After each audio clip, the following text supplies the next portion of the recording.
Bueno, habíamos quedado en esta imagen.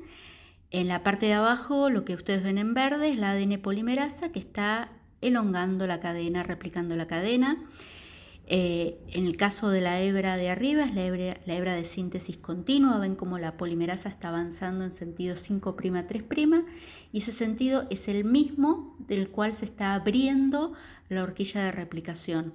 En cambio, la hebra de abajo es la hebra retardada o de síntesis discontinua porque la polimerasa está sintetizando siempre en sentido 5'3', pero esa dirección es la opuesta a la que se está abriendo la horquilla de replicación. Entonces la horquilla de replicación se extiende. Al extenderse la horquilla de replicación, la hebra de síntesis continua ven que avanza en el mismo sentido, 5'3', la misma dirección que se está abriendo, pero la hebra de síntesis discontinua o retardada, vemos que la polimerasa está yendo hacia el sentido opuesto del que se abre la horquilla. Por lo tanto, en esta hebra ven que se tiene que volver a sintetizar un nuevo primer o cebador y la polimerasa tiene que rellenar ese espacio. De esta manera, en la hebra de síntesis retardada o discontinua se van a formar fragmentos que se denominan fragmentos de Okazaki. La replicación continúa hasta que en un momento termina la replicación y lo que ocurre es la degradación del cebador o primer. Esto se lleva a cabo en eucariotas por la RNasa H y en procariotas lo realiza el ADN polimerasa 1. Entonces el espacio donde antes estaba el cebador es rellenado por la propia ADN polimerasa y en el caso de los fragmentos de Okazaki, la ligasa une estos fragmentos entre sí. Nosotros hasta ahora vimos la replicación en una molécula de ADN, pero ¿qué ocurre cuando hablamos de un cromosoma entero? Básicamente lo mismo, como ven en la imagen, hay varios orígenes de replicación, varios sitios donde la horquilla se abre y la burbuja de replicación se va extendiendo bidireccionalmente hasta que se replica todo el cromosoma. Algo muy interesante es lo que ocurre en los telómeros de los cromosomas, en los extremos de los cromosomas. Algo más o menos hablamos la clase anterior. En cada replicación yo les comenté que el telómero se acorta, que se pierde información genética y esto lleva con el tiempo a el envejecimiento celular, a la muerte celular. Y que había una enzima que era la telomerasa encargada de elongar, de alargar ese telómero. ¿Por qué con cada replicación el ADN se va cortando, como dice en la imagen? Por algo muy sencillo, porque se degrada el cebador que está ubicado en el extremo 5' de una de las cadenas y por lo tanto este cebador, este hueco que queda, no puede ser rellenado por la ADN polimerasa porque no le queda, al estar en un telómero en el extremo del cromosoma, no le queda un extremo 3' libre, que es lo que necesita la polimerasa para agregar nucleótidos. Y ahí es donde interviene la telomerasa para poder elongar ese fragmento, ese hueco que quedó. Esta telomerasa es una enzima que no está activa en todos los tipos celulares, solamente en ciertos tipos celulares y en ciertas situaciones.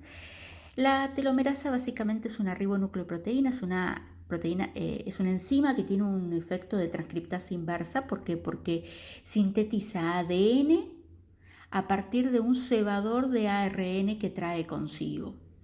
Igualmente el efecto y la acción de la telomerasa lo vamos a ver más adelante en la clase de oncogénesis.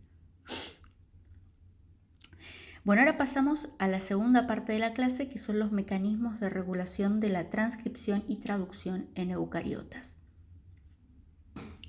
Antes de empezar a hablar de transcripción y traducción, hay que tener muy en claro qué es un gen. Yo sé, digamos, que antiguamente el concepto de gen era una secuencia de ADN que codifica para una proteína. Hoy en día esa secuencia es mucho más amplia, mucho más abarcativa, porque gen se considera una secuencia de ADN que consta de regiones estructurales, que serían los exones y los intrones, y regiones regulatorias, como podrían ser los promotores.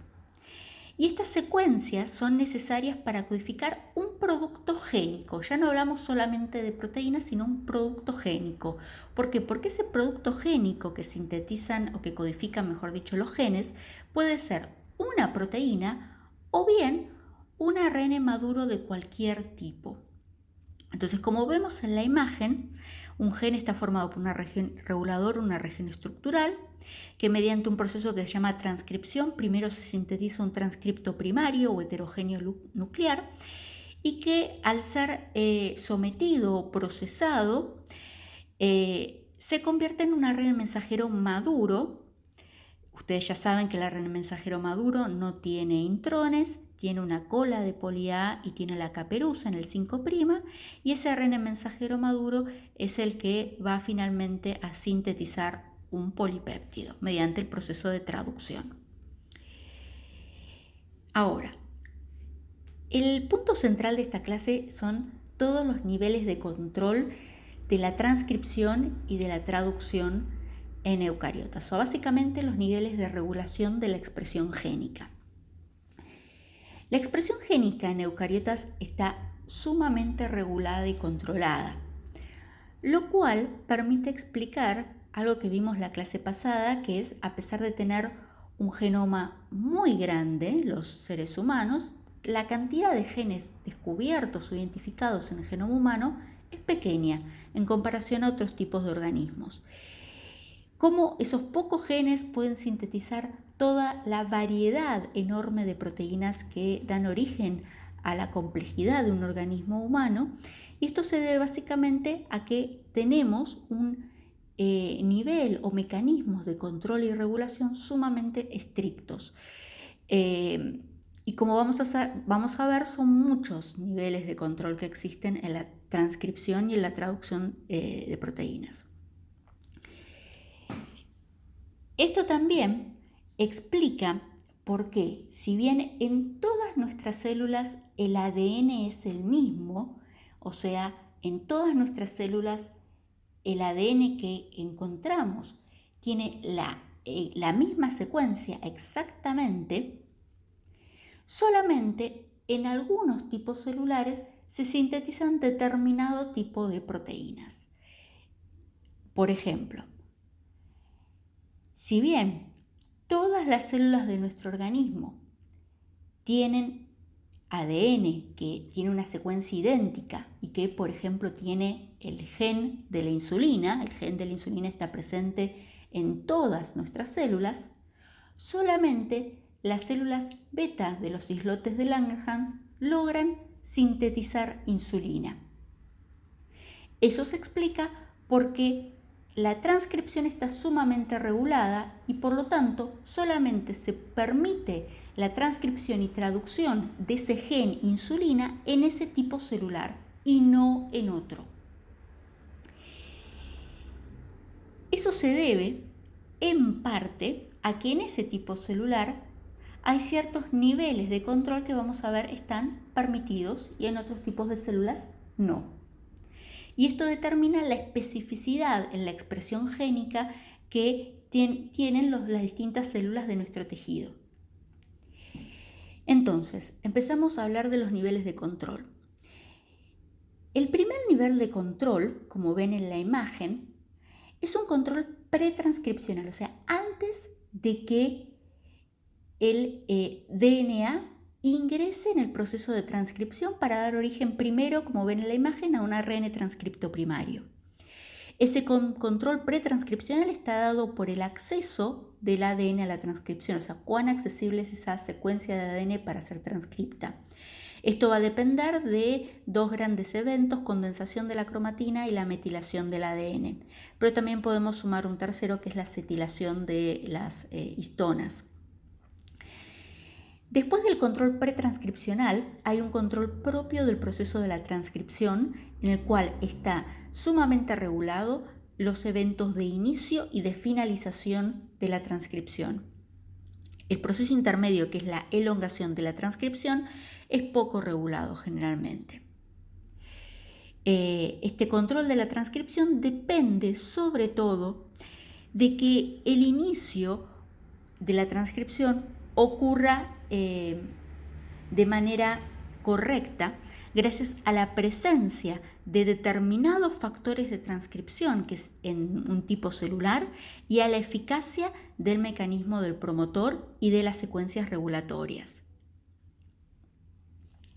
Entonces, con respecto al control pretranscripcional, este control determinaba cuán accesible era el ADN para la síntesis del ARN transcripto primario, para que actúe en definitiva la ARN polimerasa.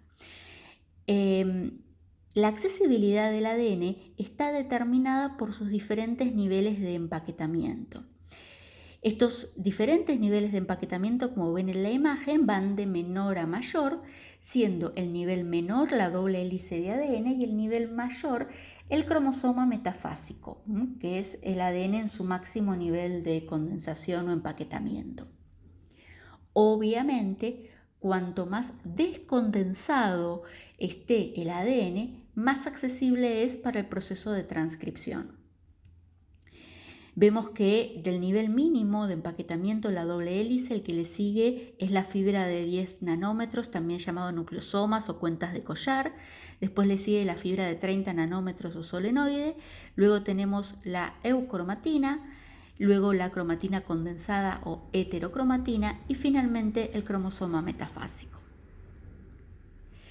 Recuerden ustedes que la unidad básica de la cromatina son los nucleosomas. Estos nucleosomas están formados por 9 proteínas que son histonas que se encuentran dispuestas englobando o recibiendo a su alrededor a 200 pares de bases de ADN. Como ven en la imagen, esa línea de color azul son 200 pares de bases de ADN que giran alrededor de las 9 proteínas histonas, constituyendo de esta manera al nucleosoma. Entonces, la expresión génica en este punto va a depender de la posición precisa de los nucleosomas, de manera tal que el ADN que quede entre los nucleosomas, como ven en la imagen lo que está marcado con flechas, si es accesible a la ARN polimerasa y en esa secuencia podemos encontrar un promotor, se puede iniciar la transcripción de esa manera. Entonces recordemos que el nucleosoma son 9 histonas rodeadas por 200 pares de bases aproximadamente de ADN y que entre nucleosoma y nucleosoma aproximadamente hay 85 pares de bases de secuencia de ADN interdispuesta. Si esa secuencia tiene un promotor, puede ser accesible a la ARN polimerasa y a los factores de transcripción. Una vez que se une la ARN polimerasa, el paso siguiente es la retirada de los nucleosomas, o sea, se van desensamblando y ensamblando a medida que pasa la ARN polimerasa, y esto se logra gracias a un factor liberador. Y entonces, como les comenté, la ARN polimerasa, que es lo que ven en amarillo, avanza y a medida que avanza se van ensamblando y desensamblando los nucleosomas. Otro evento que determina la accesibilidad del ADN para la transcripción es la acetilación de las histonas. La acetilación, que básicamente es la adición de un acetilo a un aminoácido, lisina, presente en las histonas, determina que cuanto mayor acetilación encontramos en estas proteínas histonas, el ADN va a estar menos compacto, va a estar más laxo y por lo tanto va a ser más fácilmente que la ARN polimerasa tenga acceso y por lo tanto que esa región del ADN se pueda transcribir. Entonces, como ven en la imagen de la derecha, Hay muchos grupos acetilos en las histonas de ese nucleosoma. La histona está hiperacetilada y por lo tanto esto hace que las proteínas que forman ese nucleosoma por un tema, digamos, de espacio en su disposición espacial, liberen al ADN y por lo tanto la cromatina queda más laxa, menos condensada y es más fácil la transcripción.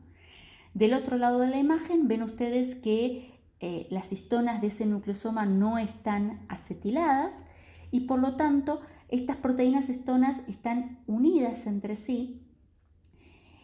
Los 200 pares de bases del ADN están bien apretados alrededor de ese nucleosoma y por lo tanto ese ADN está poco accesible a la ARN polimerasa. En conclusión, siempre se dice que histonas hiperacetiladas o acetiladas es sinónimo de un gen transcripcionalmente activo. Otro mecanismo que regula la transcripción y el cual es muy importante es la presencia obviamente de secuencias reguladoras en el gen. La secuencia reguladora por excelencia es el promotor. El promotor basal está formado generalmente por una secuencia TATA y una secuencia de inicio, que es lo que ustedes ven, esos cuadrados en azul, celeste y verde.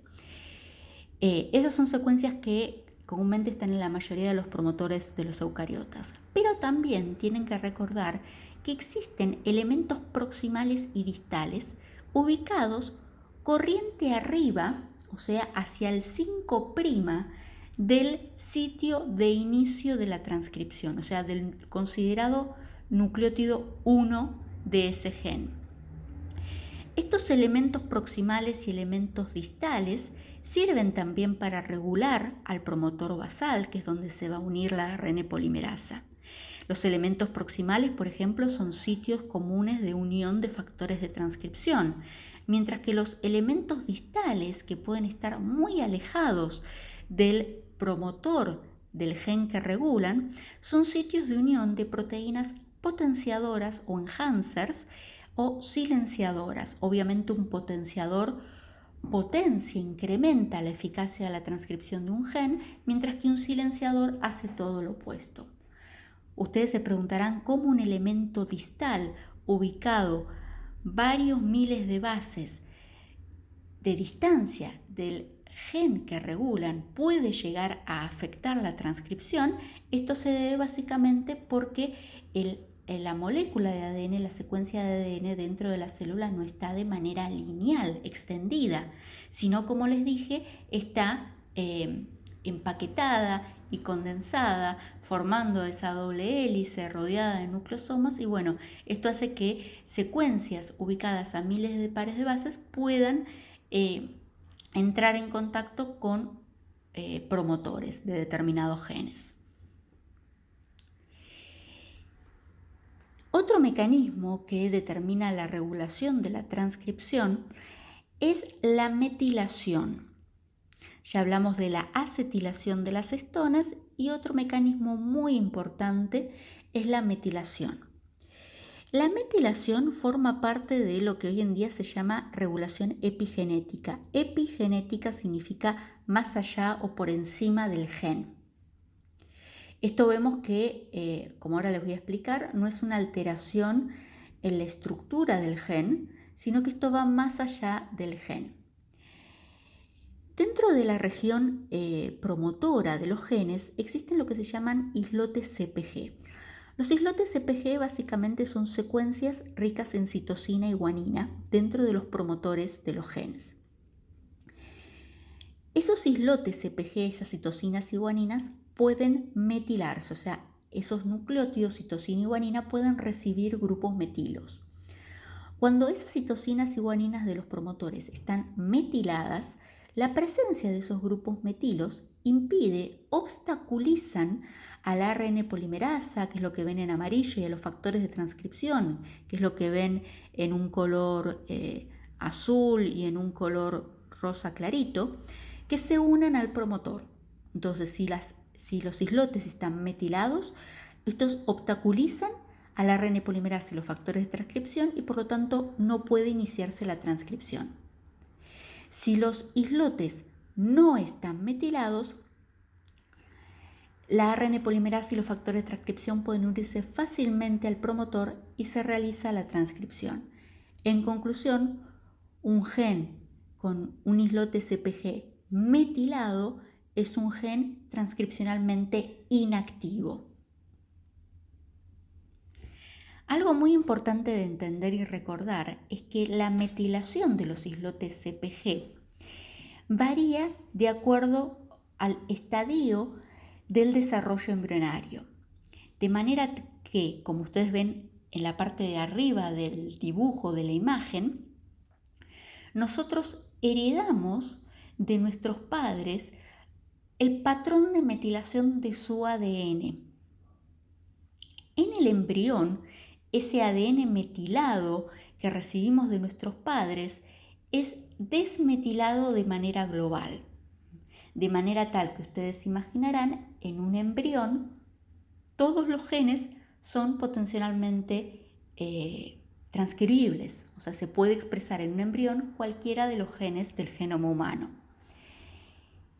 Pero en un individuo adulto esto no es así, o sea, yo no necesito que la insulina se me exprese en una neurona, solamente necesito que se me exprese en el páncreas.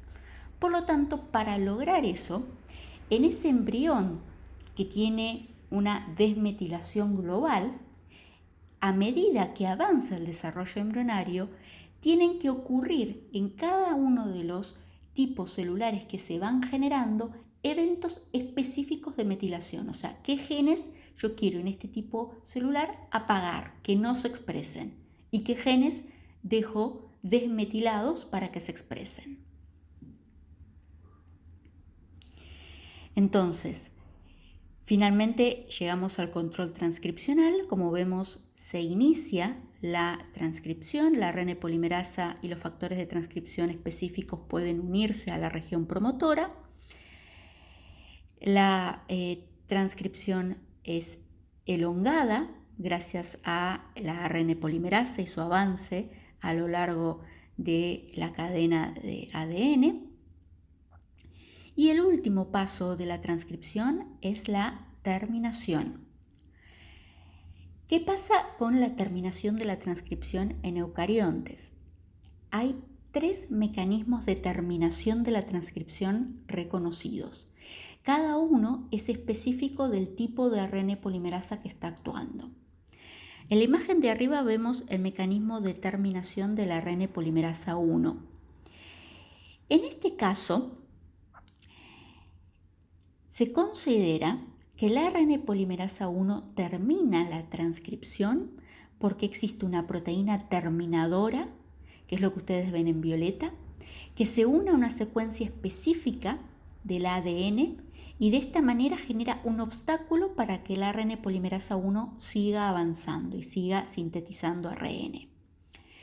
Y por otro lado, una secuencia específica en el ADN que es rica en timina, sobre todo en el ADN en la hebra no molde, que es rica en timina, facilita a que el ARN que se sintetizó se separe de la doble hebra de DNA. Con respecto al ARN polimerasa 2, la terminación puede ocurrir ya sea porque existiría una posible proteína terminadora, como ocurría para la ARN polimerasa 1, o bien porque la ARN polimerasa 2 encuentra en el ADN secuencias específicas que determinan que se tiene que terminar la transcripción.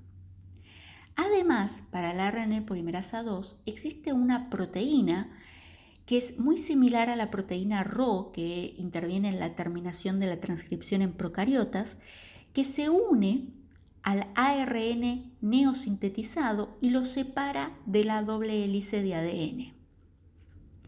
Finalmente, en el caso de la ARN polimerasa 3, acá lo que está descrito es que secuencias ricas en timina en la hebra no molde del ADN facilita la separación del ARN neosintetizado y de esta manera terminaría la transcripción.